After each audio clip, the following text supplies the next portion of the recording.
किसी को छोटा ना समझें, क्योंकि छोटे से मास्क ने करोड़ों का व्यापार कर दिया और शोरूम में टंगे हुए करोड़ों के कपड़े लटकते रह गए। तो नमस्कार मेरे प्यारे प्यारे बच्चों, आप सबका हार्दिक हार्दिक स्वागत, अभिनंदन। बेटा, एक बार ना एक बहुत ही पहुंचे हुए संत थे। वो एक दार्शनिक भी थे और उनका मन हमेशा बच्चों को खिलाने में लगा रहता था। वो बच्चों के साथ खेलते और उन्हें बहुत अच्छे अच्छे खिलौने भी बनाकर देते थे। उनकी उपलब्धियां बहुत ही ऊंचे दर्जे की थी। एक दिन दोपहर के समय वे घास, फूल, पत्तियों से कुछ बगीचे की प्रति आकृति बना रहे थे। नगर की एक महिला उनके पास से गुजरी और उसने पूछा कि हे महात्मन, आप ये क्या कर रहे हैं? उसने कहा कि स्वर्ग का बगीचा बना रहा हूँ, खरीदना चाहोगी? वह महिला उस संत को जानती थी। उसने कहा, हाँ खरीदूंगी। इसकी कीमत क्या है? तब महात्मा ने कहा कि इसकी कीमत है 1000 रुपये।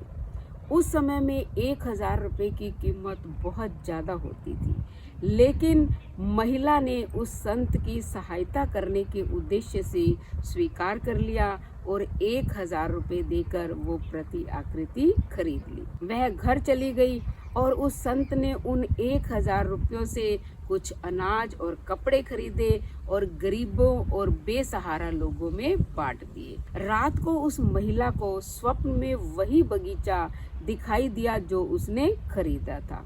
उस बगीचे में स्वर्ग के बगीचे के समान ही उसकी एंट्री हुई। उसे बहुत अच्छा लगा, क्योंकि वहाँ का वातावरण बहुत ही आनंदित करने वाला था। वहाँ हीरे रत्नों से जड़े हुए बहुत बड़े बड़े महल और बाग बगीचे बने हुए थे। वह बहुत प्रसन्न थी। इतने में एक देवदूत आया और उसने उस महिला का नाम अपनी किताब में लिखा और वह स्वर्ग का बगीचा उसके नाम कर दिया। अब उसे और भी ज्यादा खुशी हुई। अगले दिन जब वह उठी तो उसकी प्रसन्नता का कोई ठिकाना नहीं था। उसके अंदर एक आनंद ऐसा उत्पन्न हो रहा था जो उसने कभी नहीं देखा था। दूसरे दिन से जब वो ऐसी मस्ती में रहने लगी, तब उसके पति ने उसकी खुशी का कारण पूछा। उसने सारी बात बता दी। उसका पति भी उस संत के पास पहुंच गया। तब संत ने कहा कि मित्र, तुम्हारी पत्नी बिना किसी प्रति उपकार की भावना से वो बगीचा खरीदने आई थी, इसलिए उसे अपार आनंद की प्राप्ति हुई। तुम जो है प्रतिफल की कामना से मेरे पास बगीचा खरीदने आए हो, इसलिए वो सेवा तुम्हें नहीं मिल सकती, वो फल तुम्हें नहीं मिल सकता जो तुम्हारी पत्नी को मिला। तो बेटा, कहने का तात्पर्य ये है कि जो निस्वार्थ भावना से बिना किसी फल की आशा से दान देता है, उसके ऊपर भगवान की अपार कृपा बरसती है।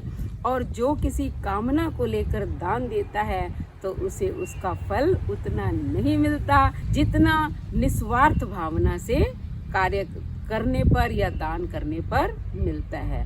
क्योंकि अगर हम कामना रखते हैं, ये तो व्यापार हो गया, बिजनेस हो गया, तो इसमें तो लाभ हानि भी हो सकती है।